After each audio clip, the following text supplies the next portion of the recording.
Gracias. Preparo algo. Me pongo acá, correte un poquitito. Tengo dos preguntas. Obvio. Mi primera experiencia te acompaña. Bueno, mi nombre es Laura María Bertolini, tengo 47 años. Como dicen ahora, soy sobreviviente de la violencia institucional y el abandono institucional que tenemos las personas travestis. ¿Cómo ocurre todo esto? A ver, ustedes saben que hoy por hoy las personas trans estamos tratando de insertarnos socialmente, hacer una identidad de género no común, como hoy estábamos hablando, no estamos dentro de lo binario, es que empezamos a romper estructuras. Pero esto tiene que ver con algo. ¿Desde dónde surge todo esto?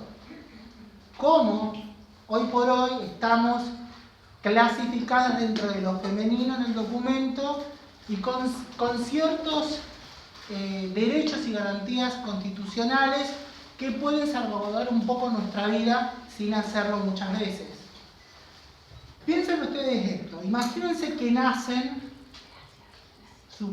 su percepción es otra a la que se ven, y ya hay un rechazo familiar, porque no correspondes con lo común de la familia.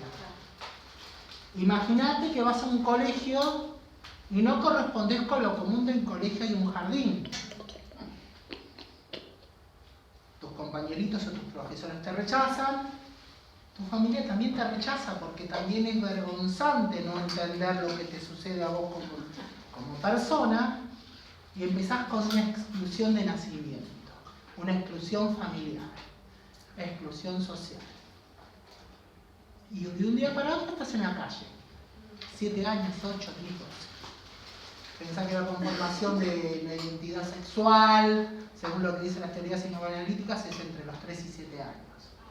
¿Qué pasa cuando tenés 10 años?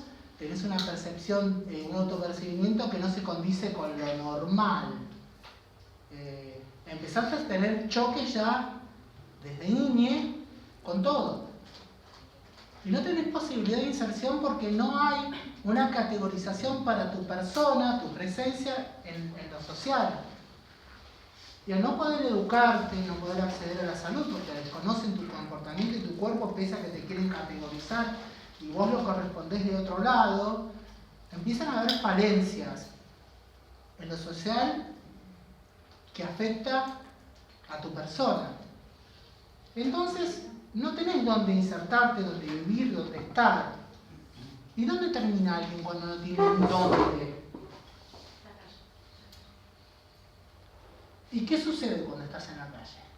Sos víctima de todo lo que es la violencia. No sos víctima, sos vulnerable. La victimización, a mi entender, corresponde a cómo te parás en la vida.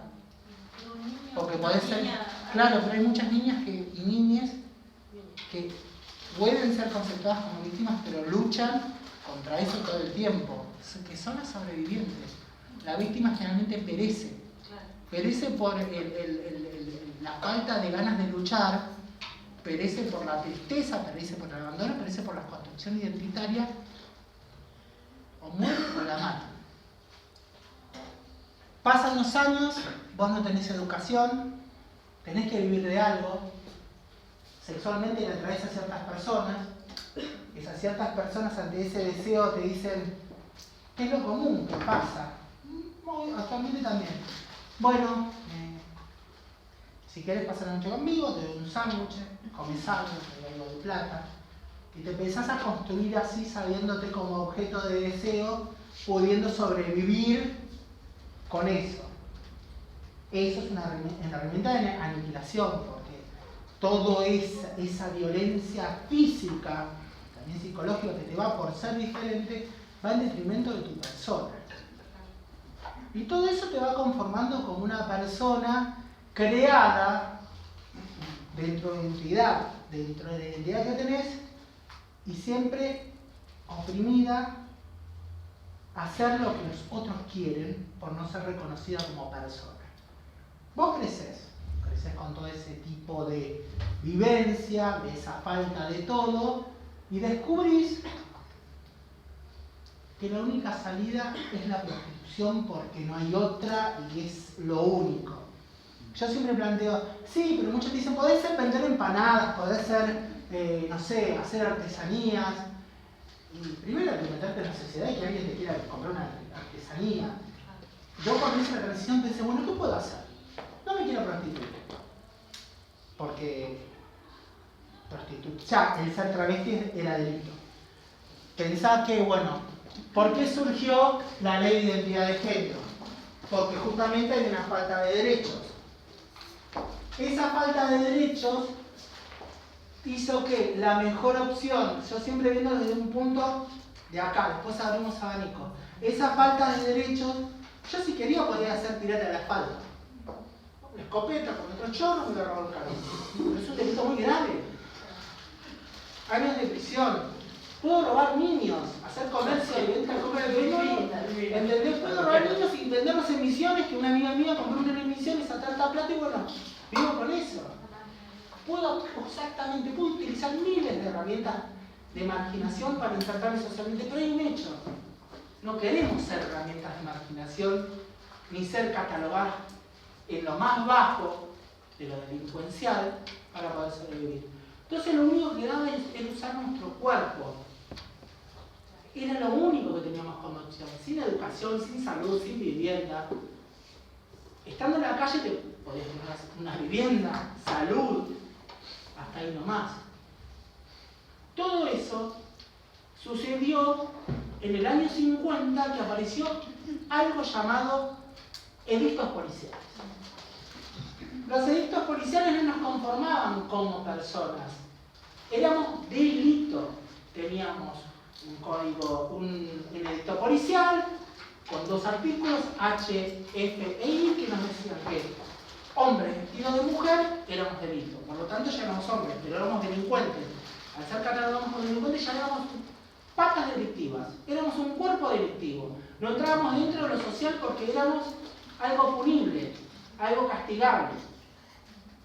Después, ejercer la prostitución dentro de esos artículos también. Seguíamos siendo doblemente delito. Entonces, ¿qué pasaba?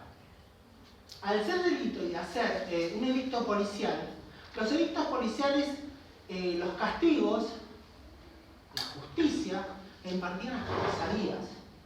No teníamos derecho a ser juzgadas por un juez, justamente. Entonces, el policía decía, bueno, a ver, ¿dónde tenés? Dámelo de la noche y te vas.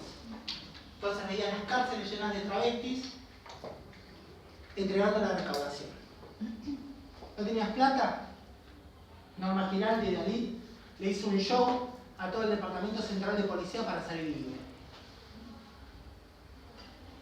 Muchas chicas se han dejado rapar el pelo que han dejado crecer como símbolo de feminidad por años para salir de la cárcel de Avellaneda. Muchas han limpiado comisarías enteras para poder salir después de limpiar. Muchas han tenido sexo con toda la comisaría entera para poder salir.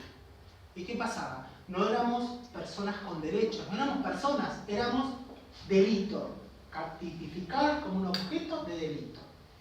Todo eso nos llevó a empezar a vivir de la prostitución. ¿Y el delito cómo actúa? A escondidas. Se asocia con otro delito para poder sobrevivir porque justamente no te quedaba otra. Entonces vos veías travestis trabajando en Panamerican en la década del 70-80, Ramán Pilar Tigre, Zárate, y veías que la Panamericana, todas las salidas, Paraná, San Martín, el Rutotel, había trabas.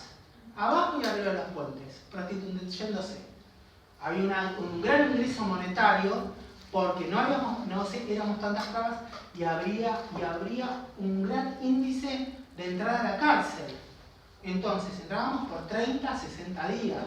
Entonces, ¿qué teníamos que hacer? Cuando nos pagaba un tipo, cobrar fortunas inimaginables. Y los tipos te la pagaban, porque es un objeto de deseo tan grande y un enigma tan grande que pagaba lo que sea. ¿Entendés? Entonces, cuando caías presa 30 o 60 días, los tipos que te levantaron la semana tenías que preparar el atadito de guita para poder sobrevivir un mes o 2. Y después ya empezó el tema de decir, bueno, tanta traba, tanto puto con tetas, como decían antes, en Panamericana, no puede ser posible. Es algo que la sociedad heterosexual no puede permitir, es algo que la iglesia tampoco permite. ¿Qué es eso? ¿Qué son esos hombres con tetas? Entonces, en acuerdo con las comisarías y las fuerzas de seguridad, empezaron a aniquilarlos. Una aniquilación. ¿A qué le llamas aniquilación? En un año, 200 travestis asesinadas por un Falcon en Panamericana. ¿En qué año fue eso? En la década del 70-80, fue hasta el 83 fue donde más se nos asesinó. Imagínate estar parada y de repente que te tiren 3 tiros y quedar seca. Imagínate que te pare la policía, que agarren una redada 5 y hagan ruleta rusa con vos. Porque no eras un sujeto con derechos, no eras una persona. Entonces, al ser una cosa delictiva, hacían lo que querían porque la pena le imponía a la policía. Pena de muerte. Sí, total. Eras lo peor que había en la sociedad. La lucha de los diferentes colectivos gays en un principio y de lesbianas entendió que también debían apoyar a las personas travestis y trans porque la vulneración y el no saber de estos nuevos actores sociales era muy difícil. Una de ellas fue Josefina Fernández, y es Josefina Fernández, quien es hasta hoy creo que la más grande antropóloga que ha estudiado el colectivo trans en la Argentina y ha acompañado a Loana Berkins desde la década que yo tengo entendido y que la conozco desde el 90.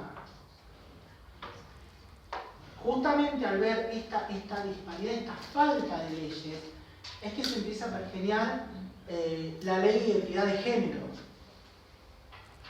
Esta ley, en un principio, cuestionaba esta opresión mediante las leyes, mediante la policía por el uso de los edictos policiales, que con la lucha de los colectivos LGTBI y las travestis, no sé si recuerdan, en la década del 90 hubo una gran revuelta en lo que es hoy el gobierno de una ciudad donde estaba Loana Berkins adentro y afuera las travestis destrozando lo que sería cuando estaba en esa época Ibarra, creo que era en el 90, 95, 97, que se logra derogar los edictos policiales y se logra instaurar los primeros códigos contravencionales. ¿Qué pasa cuando se colocan los códigos contravencionales en acción? No, está bien. Después de la época. Cuando sucede esto, de los códigos contravencionales, ya no somos catalogadas como vestidas de mujer, pero sí se sigue penando la prostitución. Con diferentes actos de persecución. Primero, la policía tenía que hacerte 2 o 3 actas en el día, la tercera acta caía presa. ¿Qué hacías? Ibas a trabajar entre las 7 y las 12 de la noche, la segunda acta te escondías y a las 12 y 1 salías de nuevo, si no podías. Éramos la caja y somos la caja chica de la policía con respecto a los códigos contravencionales. Me considero una ex... sí. Una pregunta, nuestro país es abolicionista, no es prohibicionista, y entonces nunca tendría que ir sobre las víctimas de la prostitución. ¿Por qué? ¿Cómo se pueden constituir los edictos policiales entonces y las contravenciones? Digamos, pasando por ¿no es la ley más importante la que prima? En esa por eso se derogaron los edictos policiales. Justamente al establecerse la ley de identidad de género, junto con los códigos contravencionales, la ley de identidad de género es del 2012. Los edictos policiales se derogaron en el 97 y fue como un primer embate contra toda esta persecución, el tema de sacar los edictos y poner los códigos contravencionales. ¿Qué pasa? Los códigos contravencionales eran en capital. Muy pocas provincias los adaptaron y sobre todo en el norte del país aún siguen estando los edictos policiales. Y mucha policía provincial se apoya sobre esos edictos policiales y no hay ninguna acción directa desde Nación para hacer valer la Constitución Nacional, que es lo que prima sobre todo. Es el gran debate por qué los senadores de las provincias no bajan línea con respecto a eso, porque se sigue persiguiendo solo por el hecho de edictos policiales. Bueno, al cambiar el código contravencional, si bien morigera un poco la persecución, sigue siendo la caja chica de la policía y sigue habiendo maneras persecutorias para las personas trans. Seguido a los 2 años, creo que cambia el código contravencional a una segunda parte donde ya no no se nos persigue tanto, sino se nos da lugares donde trabajar. Trabajar encima, porque una lamentablemente lo tiene instaurado y naturalizado como un trabajo. Porque si no tenés opción, todas las chicas dicen, vos le preguntás a cualquier travesti, ¿dónde vas a la oficina? La oficina es la calle. La oficina es atender un tipo. Vos le preguntás a cualquier chica atrás, ¿dónde vas? A la oficina. La oficina es eso. ¿Entendés? Entonces, bueno, teníamos lugares donde trabajar. ¿Qué pasa? Ahí, claro, le mandaban, como decirte, no sé, no atrás de la estación de servicio del Carrefour, Monte Chingolo. Claro, si estás fuera de la ciudad, ¿qué vas a poder sobrevivir con esa opción de miércoles que te dan? Porque es una opción ridícula. El Código contra la Violencia en su segunda parte dice que podés trabajar a 200 metros de cualquier iglesia, templo, colegio, vivienda. ¿Cómo? Dice que podés ejercer la prostitución, la beta, a 200 metros de cualquier iglesia, templo, colegio, vivienda. Bosque de Palermo. Bosque de Palermo para el señor burgués, patriarcal, que tiene un auto, puede llegar, levanta la traba y se va. Vamos, sigamos con el ejemplo. ¿Qué pasa? Hay chicas que no pueden corresponder hasta allá porque les queda lejísimos. Entonces caen en los lugares cercanos de transporte. Constitución, Flores, 11, Palermo, pero de la parte de trenes. ¿Qué pasa? Está cerca de todo. ¿Y qué pasa ahí? Ahí sí la policía actúa y reprime. Ahí sí la policía persigue y hace valer la caja chica de la comisaría. Mientras vos me des tanta plata de diario, vos podés seguir trabajando. ¿Qué problema hay? Al empezar a ver estas situaciones de desigualdad social tan fuerte, de que vayan travestis a los hospitales y no las quieran atender, de que vos vayas a querer estudiar, como le pasó a Loana en el colegio Purredón y tuvo que luchar desde el gobierno de la ciudad para que le acepten el nombre de Loana Berkins y recibirse con ese título y anotarla con ese nombre, fue el primer paso. Y Loana dijo, si me puedo hacer cambiar y autopercibirme en mi curso con el diploma diciendo Loana Berkins, ¿por qué no puedo tener el documento?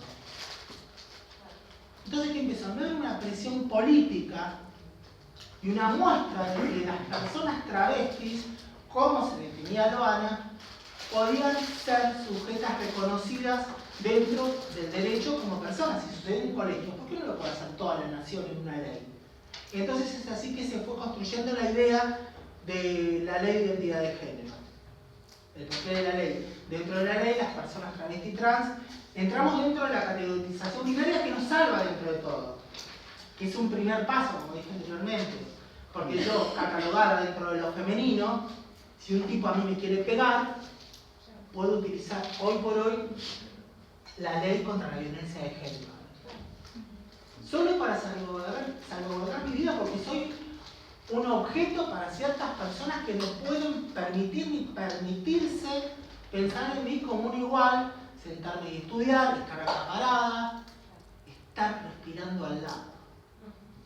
Ese es el gran problema nuestro, que no nos pueden entender, no nos pueden pensar y no pueden entender cómo nosotras podemos compartir un mismo espacio dentro de personas binarias que están constituidas y nosotras no lo somos por la percepción que tienen y la interpelación que le hacemos en la cabeza.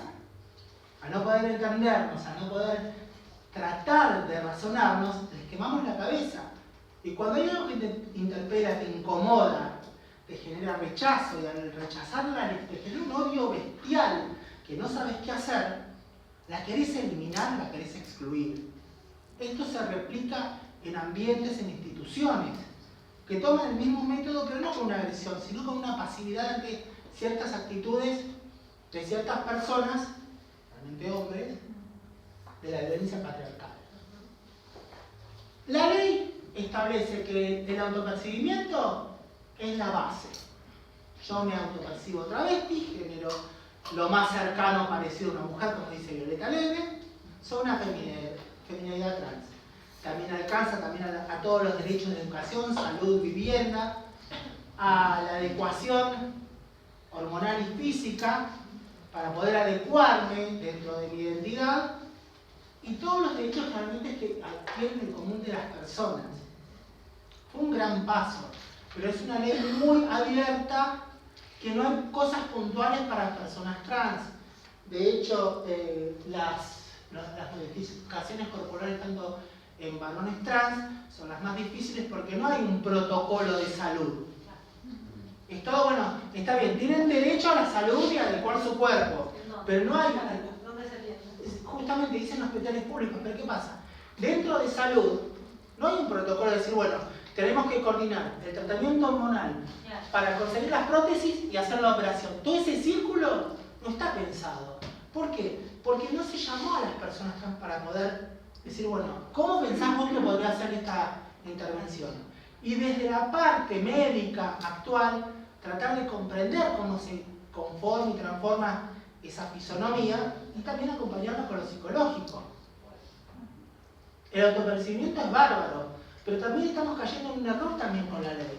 Muchas chicas trans que se hacen una operación de cambio de sexo, al año sufren una decepción, porque al querer mezclarse, al querer diluirse e invisibilizarse con lo femenino en sí, con lo ser más mujer posible, es donde caen en cuenta que fueron absorbidas e invisibilizadas por lo binario y después se dan cuenta que su verdadera identidad es otra y se equivocaron al hacer ese cambio de constitución física y caen en una espiral sin retorno.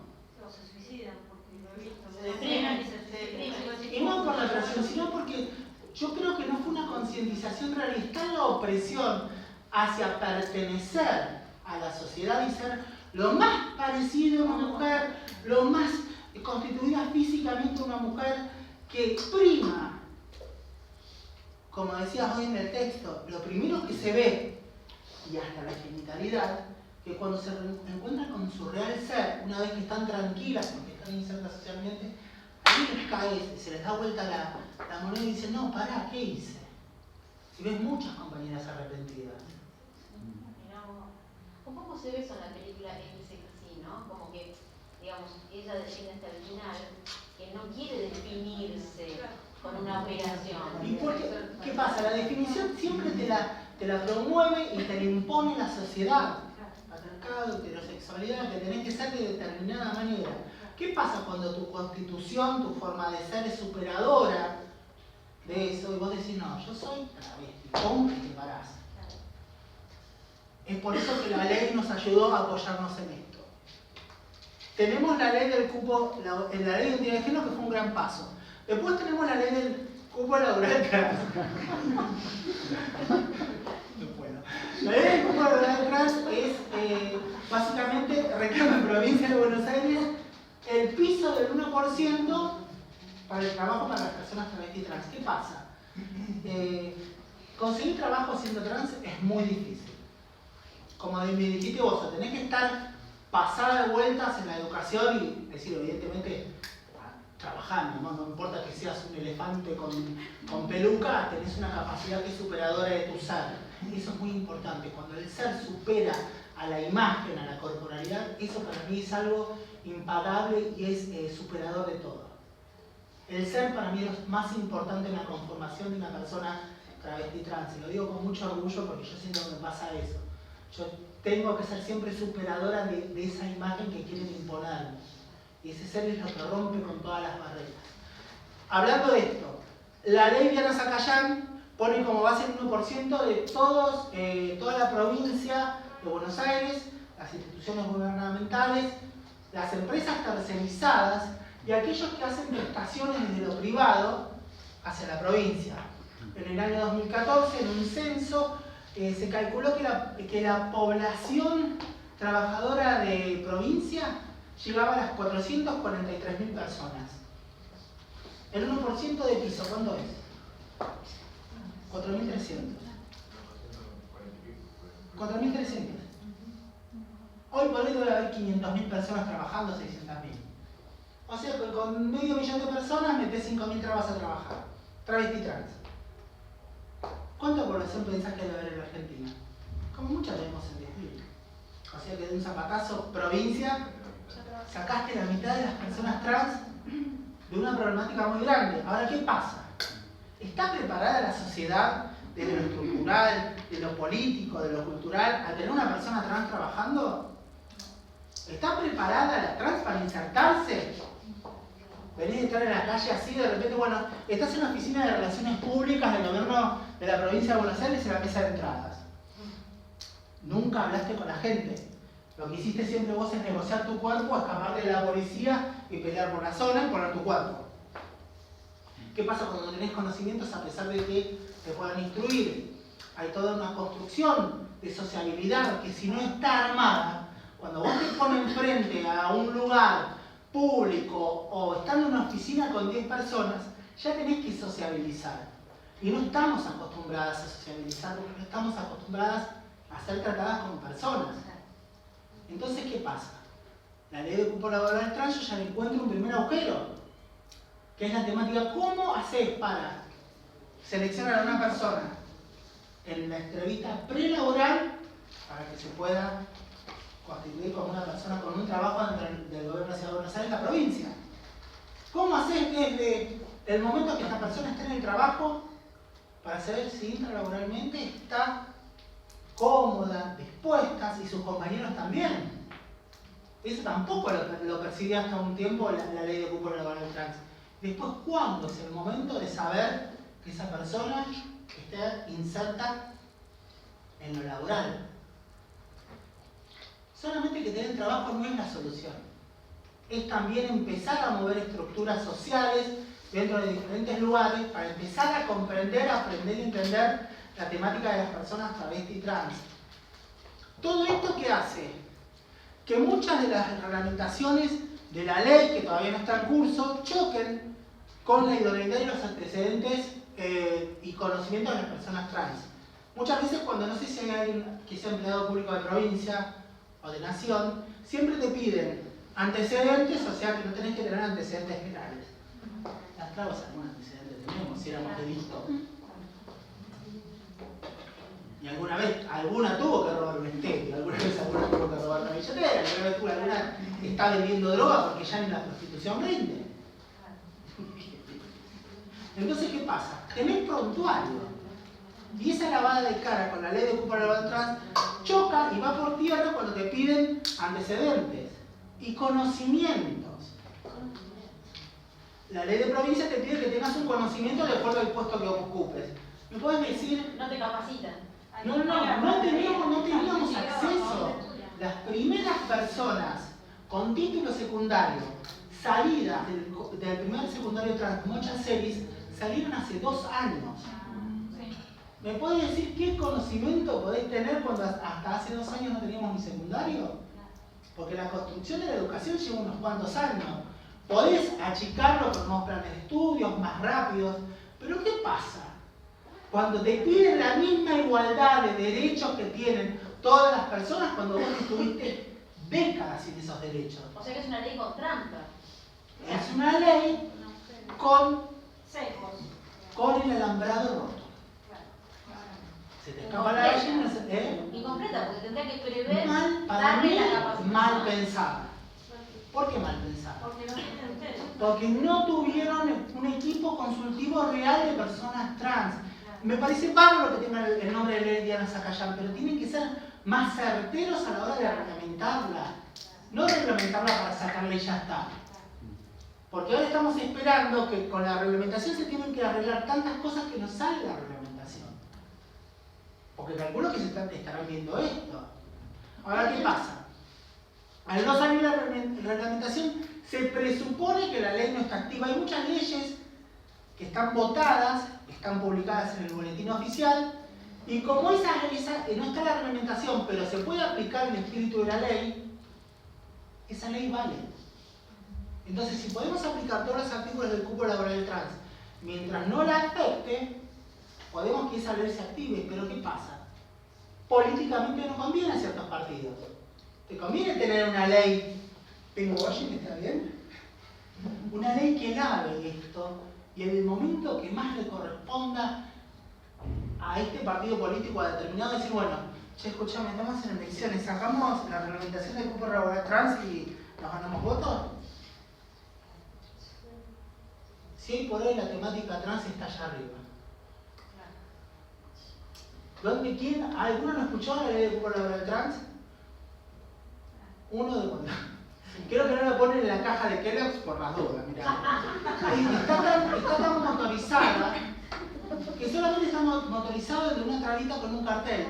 Cupo laboral trans, pero no está razonado desde el colectivo trans, desde lo legal, cómo podemos hacer que esa ley avance sin esperar a que otros decidan por nosotras. Es por eso que están apareciendo tantas personas travestis trans, hablando, rompiendo paradigmas políticos y plantándonos como sujetas de derecho, que pertenecemos a la sociedad y empezamos a reclamar. También se está viendo cómo diferentes binarismos que hablaban en nombre nuestro están temblando porque estamos pensando y tenemos voz. Yo creo que aún más tarde, porque cuando una ley no está reglamentada se puede generar incidencia a partir de las organizaciones trans. Pero justamente, particularmente no les conviene. Claro. En algún momento de una decisión política, por un cambio de presidencia, de gobernación, salís con la reglamentación del cupo laboral trans y ¿qué pasa? No, pues chao, votémoslo.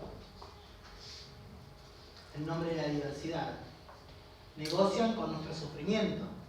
Seguimos siendo víctimas de las decisiones políticas que pueden incidir en una mejor vida, quizás sí, quizás no, pero pueden estar.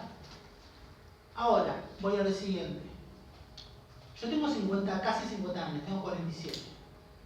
Somos muy pocas las que sobrevivimos a este apriete tan grande de que no quieran que existamos porque le movemos tanto a la estructura de la sociedad que no nos pueden entender. Nos quieren matar, y a veces nos matan.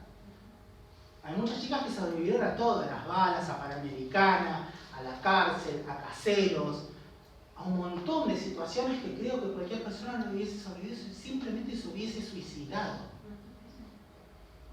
De las travestis de mi edad, entre 45 a 70 años, se calcula que somos 500 como mucho en todo el país.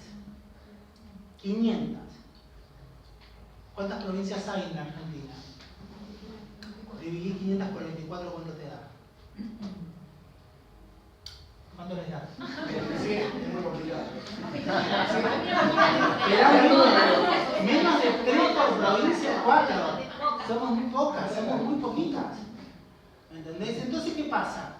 Ante este abandono y violencia institucional es que se piensa desde Alicia Posex el proyecto de ley Reconocer es Reparar. Un proyecto que se presenta. Sí. ¿Proyecto de ley? Reconocer es Reparar. Es un proyecto de ley que se presentó en el 10 de 2016, que tuve el placer de presentar, que es para una pensión graciable para personas trans mayores de 40 años sobrevivientes de la violencia institucional. Una indemnización del Estado por corrupción. Es como, viste, la pensión para los combatientes de Malvinas, los hijos desaparecidos, porque hay suficiente documentación dentro del departamento de policía, porque por suerte los policías fueron inteligentes y registraron todos los abusos. Yo siempre digo lo mismo. Lo van a ver quien siempre decía, junto con otra activista que tenían, se iban a pedir el protocolo en el departamento central, las cosas así. De cuándo las arrestaban, por qué las arrestaban, cómo les ponían de nombre, cómo te hacían desfilar en el departamento central de policía y decir, bueno, ahí va el objeto a la pederás, viste todo lo que se te ocurre de decirnos, y te visualizaban y te mostraban para saber que cuando estabas en la calle eras número fijo para llevar adentro, eras número fijo para pedir plata. Entonces, ¿qué pasa? Al sobrevivir a toda esta violencia y abandono institucional, había que reparar esto, basándose en leyes que hay en España, en Alemania, sobre esta compensación de alguna manera de personas gays que fueron violentadas en la guerra o de diferentes formas. La única compensación que se puede hacer es eraria, con algo que te permita en tu vejez vivir dignamente. Pues ya no vivimos dignamente ante la falta de todas esas cosas. Accedimos a otros métodos para poder sobrevivir y también para poder constituir nuestros cuerpos que infringían todo y eran en detrimento de nosotras mismas, por no poder acceder a nada. Esta ley presupone justamente una pensión graciable a las personas que hayan sido víctimas del artículo 2 de los delitos policiales, incisos H, F e I. Perdón, ¿de cuánto es una pensión graciable? La mínima son 10.000 pesos según el dato del 10 de 2016. No repara nada tampoco. Pero ¿saben qué? Aunque no parezca, te da una vejez digna. Porque hay chicas hoy que con una pensión contributiva por HIG de 4.500 pesos viven con eso. Viven con eso y no alcanzan la prostitución instituciones tan viejitas y tratan de agarrar todos los planes sociales posibles, habidos y por haber, o ayudas sociales que pueden activar para poder sobrevivir. Yo conozco travestis viejitas de 65 años que solamente vienen a las marchas y por ahí le cargamos la sube o le damos la plata cuando vienen porque no tienen para comer. Entonces, ¿vale la pena poder resarcir todo ese dolor y todo ese abandono que recién ahora se está sabiendo para que tengan una vejez y una muerte? Susie Shock siempre dice: la venganza de las trabas es morir de viejitas, y se la vamos a ganar. Y vamos a morir de viejitas y no nos van a matar. Todo esto del abandono institucional y la violencia institucional, a mí en un momento me hizo pensar: los derechos, las legalidades, es algo que el colectivo trans no trata, no toca, no promociona, no se empodera desde lo legal. Y en un momento tanto me conviene en la cabeza, Lara, vos tenés que ser abogada, que dije, bueno, ¿por qué no? Si soy tan batallante, tan litigante, necesito conocimiento para poder defender, no solo a nivel nacional, sino a nivel internacional, la temática de la legalidad y los derechos. Porque no hay nadie trans que represente esos dolores y que sepa de esos dolores y esas faltas, no cayendo en la victimización, sino agarrando eso como eje de la historia y sacarlo a la luz y empezar a exigir que esa diferencia de oportunidades sean recompensadas y sean mejoradas en un futuro. Entonces, ¿qué pasó? Un día preparo un proyecto de ley, blindaje del cupo laboral trans, esas noches viste que no dormí, que no tenés que hacer nada, que en gourmet no pasa nada para cocinar, me puse a escribir. Lo terminé en la madrugada. Se lo mando a una amiga mía. Ay, qué lindo, ¿me dejamos que sea mi mamá? Esto no me sabe, te voy a contar. Se lo mando a la chica y lo lee la mamá y dice: ay, Lara, qué lindo esto que escribiste. ¿No le podés mandar un currículum? ¿No me mandás un currículum así lo ve mi mamá? Bueno, yo tranquila, me acuerdo que pasaron 3 meses y yo estaba preocupada que le iba a dar de comer a mi perro. Yo hasta hace 3 meses era modista de alta costura, que es lo que fue que me sacó de la calle. Tuve que pensar cómo insertarme socialmente sin depender de ningún organismo ni de ninguna entidad, porque si algo que detesto es que lo partidario usa la temática trans como motor de bondad y motor de buenas acciones. Entonces en un momento me llaman. ¿Hola, Bertolini? Sí. Te llamamos de la UFEM. Me mandó una cagada. Me dice: vos presentaste, lo que le contaste, me dice: mira, te queremos entrevistar por un puesto laboral. Yo ya estaba harta de que me llamen y después no me tomen. Entonces digo: mira, hay una situación, yo estoy harta de ir a entrevistas, ponerme linda, sentarme a hablar con vos y después terminar como, bueno, te contestaré. Y él me dice: por primera vez en 25 años tengo una propuesta efectiva y real de trabajo y queremos ver dónde podés entrar a trabajar. Entonces hay desde la procuración, desde la oficina de personal, me dicen: Lara, tenemos no 4 puestos donde vos sos capaz de ocupar y sabemos que vas a ser una persona que pueda cumplir con lo que te solicita el cargo. Solamente elegí, y elegí bien. Elegí algo que a mí me evidenciaba y me sucede hoy en día, que es la falta de acceso a la justicia cuando se vulneran tus derechos. Accedí a un lugar llamado Dirección Atajo, que es la Procuración General de la Nación. Son lugares donde vos podés acceder a la justicia cuando no tenés ningún recurso, por territorialidad, por educación, por falta de educación siempre, por vulnerabilidad social. Dirección Atajo. ¿Qué pasó? Me ofrecieron: mira, Lara, podés estar en una oficina regia, divina, sentada, o podés ir en un móvil a toda la zona sur. Quilmes, Bernal, Florencio Varela, no sé si conoce alguna por acá, sí. La Plata, ¿no? La primera vez que fui, vi una nena, 16 años, con la cara cortada, con la tijera, con el bebé en brazos. Se había escapado del marido. El marido la encerró 2 días en la casa porque estaba celoso, porque no sabía dónde iba, porque iba a hacer compra. Entonces el tipo, cada vez que llegaba, la golpeaba. Y sabes, le cortó la cara con una tijera. La chica vino al móvil llorando con la cicatriz y dice: yo no quiero ir más a mi casa. Y ahí entendí que ese era mi lugar. Porque yo todo lo que luché en mi vida como sobreviviente, con todos los conocimientos que adquirí hasta donde pude hacer en mi autopercibimiento, dije, es hora de volver todo este armado, esta construcción de identidad, esta construcción de género, este saber y esta lucha, dárselo a la gente que no puede o no quiere o no debe o no sabe. Hoy esa chica, por suerte, ya el marido tiene una perimetral, cayó preso, hasta la espera de un juicio, y eso tarda, y la chica está tranquila, y bueno, y vas viendo que de a poco alguien que está visto como algo raro en la sociedad se inserta en algo que ayuda a la sociedad y es un ente de la nación.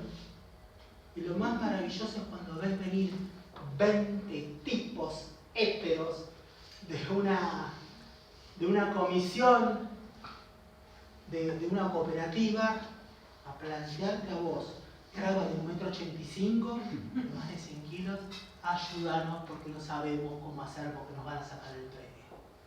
Y es ahí donde el solo acceso a un punto, al trabajo, ya te saca de esa marca de ser traba, de ser diferente, de ser rara, de ser queer, y te pone como ser. Te ven como una ayuda, te ven como un representante del Estado, y te ven como alguien que nos va a ayudar. Y lo más lindo es cuando vienen 20 tipos y te abrazan y te dicen gracias. Y ves ahí que vas modificando la estructura de la sociedad por un cambio que vos haces desde pararte en lo social y decir acá estoy y de acá no me mueve nadie. Y ahí empezás a marcar un camino y empezás a replicarlo.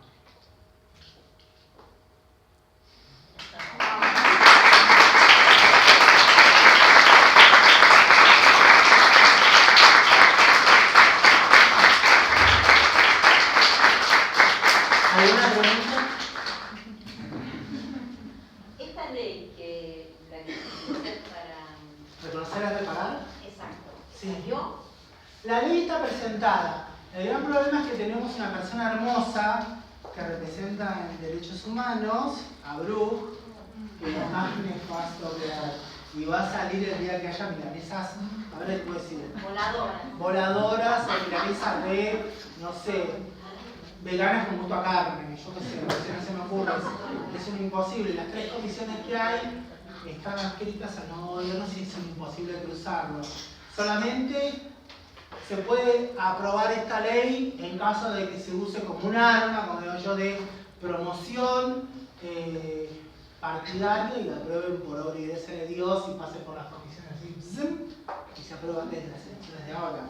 Ahora estamos en la disyuntiva de decir, ¿la hacemos aprobar por este gobierno si la dejamos quedar bien para 500 trabas que una vejez digna?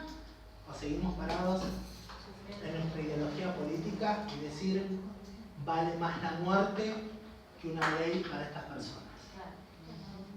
¿Quién presentó el proyecto de ley? ¿Te acordás? El proyecto de ley lo presentó a LIT y a Vosex. Es una deuda pendiente que quedó en el 2016 cuando murió Loana y cuando Loana antes de morir les pidió a la gente de Vosex presenten una ley y hagan la aprobación. ¿Y tienen firmas de diputados de distintos Tenemos bloques? más de 20 firmas de bloques de diputados, digamos, la ley salió por un caño, por un tubo. El tema es que chocamos con las comisiones y una de las principales comisiones es ¿Por cuál parte? Valga Derechos Humanos. Por derechos humanos. A Bruselas. Está, como presidenta de la Comisión de Derechos Humanos está Victoria Donda. Lo que pasa es que hemos hablado y no hay respuesta porque yo creo que la presión del macrismo es tan grande. ¿Sobre Victoria Donda? No, sobre la temática LGTBI que la dibujan donde quieren, no donde deben. La supervivencia, el reconocimiento de reconocer el recorrido es muy importante porque sería un golpe mundial a nivel de reconocimiento de la bandera institucional. Hay que ver hasta dónde un gobierno se va a hacer cargo de tremenda carga. No, por lo menos claro, porque una vez aprobada, Reglamentarla es lo más sencillo que hay porque no hay mucha ciencia. ¿Entendés? Lo único que tienen que hacer es, bueno, se presentan las chicas trans que tienen, la ley dice que tenés que tener delitos policiales y estar registrados. Sí, pero tenés que tener un presupuesto. También, bueno, dentro de las comisiones está presupuesto, Hacienda, Seguridad Social, edad y todo eso. Entonces, eso sí está hablado. El tema es quién se va a hacer cargo, no del presupuesto, porque encima es chico. Saca 500 trabas, ponelo por 10.000 pesos al mes. ¿Cuánto es? No es nada. 5 millones mensuales, te estoy diciendo un número. ¿Sabes cuánto sale hacer una reja para un parque y Un cerrarlo? gobierno que no está dando las paritarias docentes, Obviamente. está impensable dentro de su ideología reparar años de violencia institucional. A no ser... Aparte, con lo que representa, como decís vos, llevar esa bandera, es decir, pedir derechos a una porción de la sociedad, de este gobierno, o de los votantes de este gobierno que detestan. Pero todo hay- lo que es beneficiar de lo derechos. económico o binario. Claro. Si sos mujercita o Maru Botana y no tenía 20.000 hijos, te vestís como Juliana Aguada y sos la mujer de él, que se está reivindicando todo el tiempo un lugar de la mujer, y las trabas no existen dentro de esa. Y hay una temática. Si tuvimos que crear una ley que nos meta en el ser persona, si tenemos que crear una ley para que tengamos derecho a trabajar, o sea, primero tenemos una ley que nos reconoce como personas, antes éramos delitos. Claro.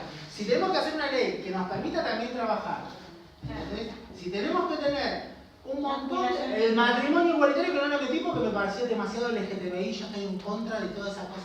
Yo no quiero ser diversidad, yo quiero ser travesti, trans. No me mezclo, no soy un jugo multifruta, en ese sentido, ¿entendés? No querés estar en el colectivo.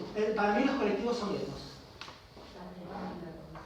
Yo como un ser social tengo que ser el tercer factor de la sociedad que rompa el sistema. Si te gusta bien y si no, déjame entrar porque yo me lo paso. ¿Es la misma forma? Sí. No, termina, tengo Bueno, una pregunta para hacer. entonces, si tuvimos que crear todo esto, ¿cómo no se decanta automáticamente que hay que reparar? Sí. Es una de es como decir, bueno, 1 más 2, que te da 3, mi amor, no podés tardar tanto en decidir. Es una decisión política que vulnera un montón de... y muestra un montón de errores históricos que ha habido con el colectivo travesti trans. Y ahí van a empezar a cambiar, sí, porque vos creaste a los servicios policiales y vos las perseguiste con el código contravencional. Y van a terminar echándose las culpas y no van a probar nada porque ¿O no de creo qué que la manera conocen. crees que se puede empezar a preparar? Porque a veces los movimientos de abajo para arriba se manifiestan, ¿no? Sí. Como las verdades. Entonces digo, ¿de qué manera vos crees que culturalmente se puede dar esta batalla para que la gente deje de asociar al travestismo con este oscurantismo o la prostitución misma y entender un poco toda la genealogía de ustedes? Haciendo esto. Claro. Yo voy a... Mira, yo en un momento me senté a hablar con mi amigo, compañero Violeta Levy, y digo, Viole, ¿qué hacemos? Porque ya las colectivos no nos representan, se acomodan de acuerdo a lo que partidariamente y políticamente les corresponde quedar bien y decir, ¡ay, qué lindo todo! Sí. Pero nosotros seguimos estando muertas, enfermas, abandonadas. No hable la ley de VIH-Sida tampoco, porque tampoco está estudiado cómo incide el tratamiento hormonal con los medicamentos de VIH, que te hacen un hígado graso de la puta madre para dejar una cirrosis crónica. Hay un montón de cosas que no están vistas y que nosotros a la vez que estamos abandonando y decimos, ¿cómo no me di cuenta? ¿Entendés? Entonces, ¿cómo cambiás? Llegando a la estructura, al lugar, plantarte y exponer, hablar, disertar, cuestionar, empezar a quemar cabezas, a florecer ideas no solo propias, sino empezar a hacer florecer las ideas a la gente, y que no nos vean como... Estigmatizadas. Exacto. Ni tampoco queremos con el cupo laboral trans profesiones estigmatizadas. ¿Qué sos? Manicura, ¿qué sos? Modista, ¿qué sos? Peluquera. Bueno, ahí te quería preguntar, ¿no? Responsabilidad de las universidades en cuanto al proyecto de inclusión. Tengo que contar eso. No, te cuento lo que nosotras venimos pensando, que es, digamos, como proyecto dentro del programa que yo dirijo, digamos, esta es una universidad que se define como una universidad inclusiva, de puertas abiertas, bueno, y nosotras venimos justamente pensando en cómo incorporar a las travestis trans. Porque ya está tan feminizada la lucha, o está muy feminizada, que hay que darle también, y somos igualitarias en eso, y cambiar de orden y incluir a las personas trans. Porque hacemos una culpa y con tenemos que empezar a incluir los valores, la lucha de la feminidad trans tan fuerte que avasallamos a los mismísimos hombres trans. ¿Entendés? Entonces el empoderamiento femenino de las trans es fuertísimo. El primer gritazo que se hizo fue el gritazo travesti trans el año pasado. Después salió el grito de luchador. ¿Por qué? Porque las trans salimos a gritar sobre nuestras muertes. Pensado acá por Violeta Alegre, de acá, de esta universidad. Cuán importante es formar una travesti trans con otro pensamiento, con una transversalidad espeluznante, que desacomoda a toda la sociedad y te deja el cerebro tildando todo el tiempo. ¿Cuántos estudiantes travestis trans tiene la universidad? Permiso, Messi. No, La sistematización es una materia no, pendiente.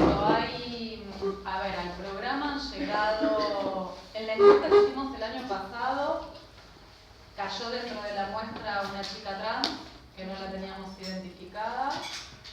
El año pasado cursó acá un chico trans. ¿Cómo habían hecho el secundario? ¿No tuvieron problema? No, digo, por ahí transicionaron después, mientras tanto. Tenemos un estudiante de antropología que transicionó, es egresó en Mochacel y transicionó siendo estudiante nuestro de acá de Lidaes, María Merlina. Sí, la conozco, estoy trabajando en el gobierno de la Ciudad de Buenos Ahora está, Aires sí. en la división de Ambiente y Espacio Público. Claro. Somos tan pocos que sabemos dónde estamos parados. Sí. Es horrible. No, yo creo que hay, lo que pasa es que somos una universidad muy heterosexual en su concepción, en cuanto digamos, a cómo definimos también las políticas inclusivas. Por eso digo, el programa que yo dirijo viene a transversalizar y pensar la incorporación, porque la incorporación en esta universidad siempre estuvo dada por las cuestiones de clases sociales, ¿no? Bueno, San Martín, las organizaciones de San Martín, los chicos del conurbano, que es todo un avance muy importante porque han sido los excluidos de los excluidos. Ahora, nosotras venimos trabajando con muchas dificultades porque es una universidad muy conservadora en estos temas, y no estoy hablando solamente de las autoridades, digo los docentes. Esta es la única materia que da este tema en ciencias sociales. Una conquista, si termino y te doy la palabra. Una conquista y una pelea tremenda. Ahora, estamos pensando, cuando empezamos con Violeta, a armar, ¿no?, una línea dentro del programa de cómo incorporar, de cómo atraer. Con todo lo que Lara contó, pensemos que no es un estudiante cualquiera. ¿Por qué? Porque trae toda esta genealogía, todas estas dificultades, y además se va a encontrar con una estructura institucional misógina, sexista, transfóbica, docentes que no van a entender su condición autopercibida, le pasó a Lara en otra universidad, que van a llamarlos o llamarlas o llamarles a partir del si no se cambió en el DNI, del nombre que figura en la lista, que vamos a tener problemas en toda la cuestión administrativa para incorporarlos, digo, es todo un mecanismo, es toda una estructura que hay que empezar a pensar para atraerles y para generar las condiciones, un dispositivo que acompañe la vida universitaria, porque sufren un montón de discriminaciones para el trabajo en las universidades, y la universidad no se está pensando en esto.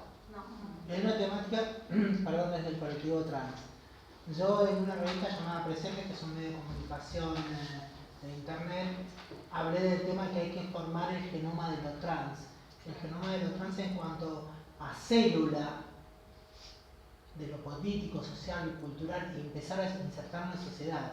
Ser nosotros las voces, que no seamos tercerizadas ni representadas, porque siempre se cae en la falencia de desconocer la totalidad de la problemática y la forma de inserción social. Y desde ahí también pensé, yo tuve 2 hechos de violencia, odio al género en la universidad donde estudio. Hoy no puedo ir porque tengo una denuncia del UFEM yo hecha por odio al género, amenazas de muerte. Entonces yo no puedo ir por una cuestión de seguridad. Entonces yo ¿Dentro de la tengo... universidad tuviste? ¿Cuál es la universidad? Sí, en UNDAP.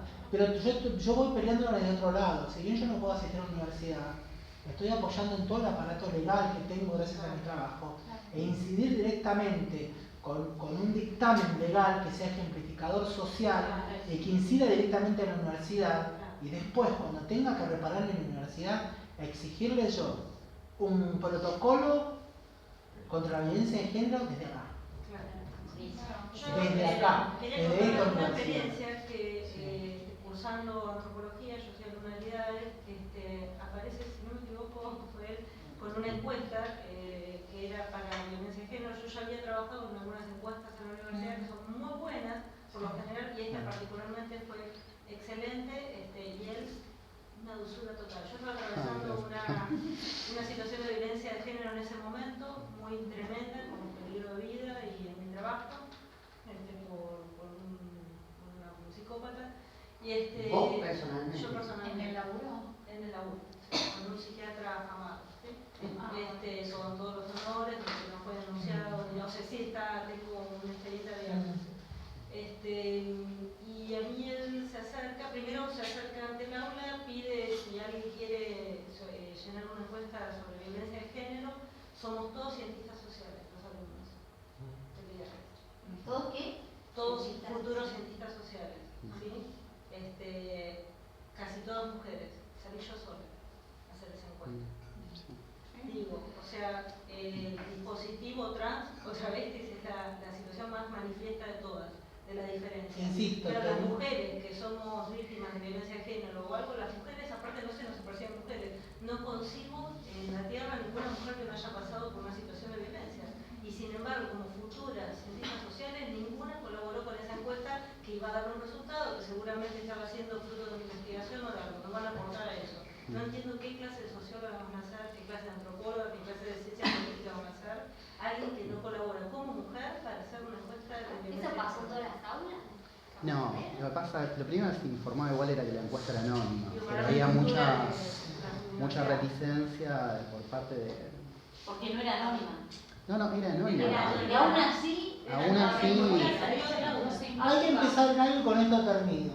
Cuando vos querés incidir desde lo cultural, político, social, en la educación, de todos lados, generalmente o hay un movimiento en masa y se confronta todo eso, o hay una punta de lanza que rompe y avasalla y marca precedentes de algún lado.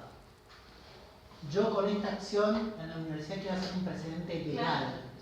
Desde que el odio al género en una universidad, que es un lugar nacional, que se rige por leyes nacionales, yo puedo hacer presente que hay un odio al género específico.